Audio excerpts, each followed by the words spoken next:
Hello hi friends, അസ്സാം വലൈക്കും, welcome back. അപ്പോൾ ഇന്ന് റമദാൻ സീരീസിലെ മൂന്നാമത്തെ റെസിപ്പിയാണ്. ഇത് നമുക്ക് ബ്രെഡ് ഉണ്ടെങ്കിൽ ഈസി ആയിട്ട് ചെയ്തെടുക്കാൻ പറ്റിയ റെസിപ്പിയാണ്. അപ്പോൾ എന്താണെന്ന് നോക്കാം. ബ്രെഡ് പോക്കറ്റിൻ്റെ റെസിപ്പിയാണ് കേട്ടോ. അപ്പോൾ ഏത് ഫില്ലിംഗ് ഉണ്ടെങ്കിലും നിങ്ങൾക്കിത് ചെയ്യാം. സമൂസയുടെ ഫില്ലിങ്ങോ വേറെ എന്തെങ്കിലും ഫില്ലിങ് സ്റ്റോക്ക് ഉണ്ടെങ്കിൽ നമുക്കിത് ചെയ്തെടുക്കാവുന്നതാണ്. ഇതിനാവശ്യമായിട്ട് കുറച്ച് ബ്രെഡ് മാത്രം മതി. ബാക്കി ഫില്ലിങ്ങൊക്കെ നമ്മുടെ കയ്യിൽ സ്റ്റോക്ക് ഉണ്ടെങ്കിൽ ഈസി ആയിട്ട് ചെയ്യാം. അപ്പോൾ അതിൽ ഞാൻ 5 ബ്രെഡ് എടുത്ത് അതിൻ്റെ സൈഡൊക്കെ സ്ലൈസ് ചെയ്തെടുത്തിട്ടുണ്ട്. ഇനി ആ ബ്രെഡിന് ഞാനൊന്ന് ആവി കയറ്റിയെടുക്കാൻ പോവുകയാണ്. ആ ബ്രെഡൊന്ന് സോഫ്റ്റായി കിട്ടാൻ വേണ്ടിയിട്ടാണ്. അതെല്ലാം നിങ്ങളുടെ കയ്യിലുള്ള ബ്രെഡ് ഫ്രഷ് നല്ല സോഫ്റ്റ് ആണെങ്കിൽ നമുക്കതെടുത്താലും മതി. അപ്പോൾ അതാ നന്നായി ആവി കയറി ബ്രെഡ് നല്ല സോഫ്റ്റ് ആയിട്ടുണ്ട്. ഇനി നമ്മൾ അതൊന്ന് പരത്തിയെടുക്കാൻ പോവുകയാണ് കേട്ടോ.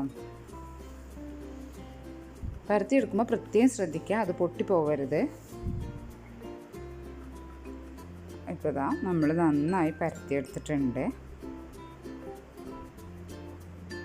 ആവി കയറി കഴിഞ്ഞാൽ അതൊന്ന് സോഫ്റ്റായി കിട്ടും. അപ്പോൾ ഈസി ആയിട്ട് അത് പരത്തിയെടുക്കാൻ പറ്റും. ഇനി നമ്മളതൊന്ന് 3 ഭാഗവും നമ്മളതിൻ്റെ ഒട്ടിച്ചു കൊടുക്കാൻ പോവുകയാണ്. അപ്പോൾ അത് ഒരു പോക്കറ്റ് ഷേപ്പിലാക്കി എടുക്കാൻ വേണ്ടിയിട്ടാണ്. നിങ്ങൾ വെള്ളം കൊണ്ട് ഒട്ടിച്ചാലും മതി കേട്ടോ. ഇനി വേണമെങ്കിൽ നമ്മളിത് ഒട്ടിച്ചിട്ടാണ് ഫില്ലിങ് അതിൻ്റെ ഉള്ളിൽ ഫില്ല് ചെയ്ത് കൊടുക്കുന്നത്. നിങ്ങൾക്ക് വേണം അതിൻ്റെ നടുക്ക് ബ്രെഡിൻ്റെ നടുക്ക് ഫില്ലിങ് വെച്ചിട്ടും ഒട്ടിച്ചു കൊടുക്കാവുന്നതാണ്. ഞാൻ ആദ്യം ഇങ്ങനെ ചെയ്ത് നോക്കി. അതിനേക്കാളും ഈസി ആയിട്ടുള്ളത് നമ്മൾ ഫില്ലിങ് വെച്ചിട്ട് അതിൻ്റെ 4 സൈഡും ഒട്ടിച്ചു കൊടുക്കുന്നതാണ് കേട്ടോ. ഇതിനേക്കാളും ഒന്നുകൂടി എളുപ്പമാണ് നമുക്കത് ഒട്ടിച്ചു കൊടുക്കാൻ, ഫില്ലിങ് നിറച്ചതിന് ശേഷം ഒട്ടിച്ചു കൊടുക്കുന്നത് കേട്ടോ. ഇതാകുമ്പോൾ അതിൻ്റെ സൈഡ്സൊക്കെ പൊട്ടിപ്പോവും. അപ്പോൾ നമ്മൾ വീണ്ടും ഫില്ലിങ് വെച്ച് അതിൻ്റെ സൈഡ്സൊക്കെ ഒന്ന് ഒട്ടിച്ചു കൊടുത്തിട്ടുണ്ട്. ഇനി അതൊന്ന് എഗ് വാഷ് ചെയ്തെടുക്കണം. അത് കഴിഞ്ഞിട്ട് നമ്മളതിനെ ഒന്ന് ബ്രെഡ് ക്രംസിൽ ഒന്ന് കോട്ട് ചെയ്തെടുക്കാം.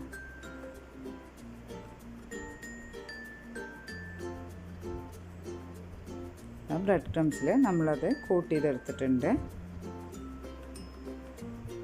ഞാനിപ്പോൾ എടുത്തത് മുന്നത്തെ വീഡിയോയിൽ കാണിച്ച ഒരു ചിക്കൻ കോൺ റെസിപ്പി ഉണ്ടായിരുന്നു. അതിലത്തെ ചിക്കൻ്റെ ഫില്ലിംഗ് ആയിരുന്നു കേട്ടോ. കാണാത്തവരൊന്ന് കണ്ടു നോക്കുക. അപ്പോൾ നമ്മളിതാ നന്നായി മൊരിച്ചെടുത്തിട്ടുണ്ട് കേട്ടോ.